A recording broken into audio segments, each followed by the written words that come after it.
Welcome to our channel. Today we how to create an infographic with Piktochart detailed guide step by step clearly.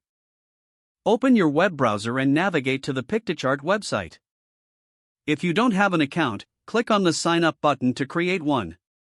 If you already have an account, simply click on login to access your dashboard. Once logged in, you will see various template options to choose from. Browse through the categories or use the search bar to find an infographic template that fits your needs. Click on a template to preview it. When you find a template you like, click the Use this template button to start editing. The Piktochart editor will open, displaying the template on the canvas. You can click on any element within the template to edit text, images, or colors. To change the text, double-click on the text box you want to edit. Type in your desired content and adjust the font size or style using the toolbar above. To replace images, click on the image you want to change and select the Replace option. You can upload your own images or choose from Piktochart's library. To add new elements, click on the Elements tab in the left menu.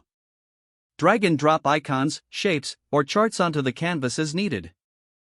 To customize colors, select an element and use the color picker in the right-hand panel.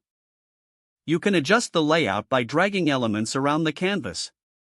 To ensure your infographic flows well, keep an eye on alignment guides that appear as you move elements. As you work, make sure to save your progress frequently using the Save button in the top right corner.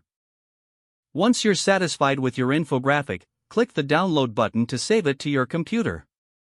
You can choose from various file formats including PNG, JPEG, and PDF. Select your preferred format and resolution, then confirm the download. After downloading, review your infographic to ensure everything looks as intended. If you need to make any changes, open the file again in Piktochart and make adjustments. Finally, you can share your infographic directly from Piktochart using the share options provided. If the page does not load, refresh the browser or try again in a private or incognito window. Make sure you are using the correct email address, then retype it carefully to avoid small typos. If your password is not accepted, use the Reset option and don't forget to like this video and subscribe to our channel for more step-by-step tech guides.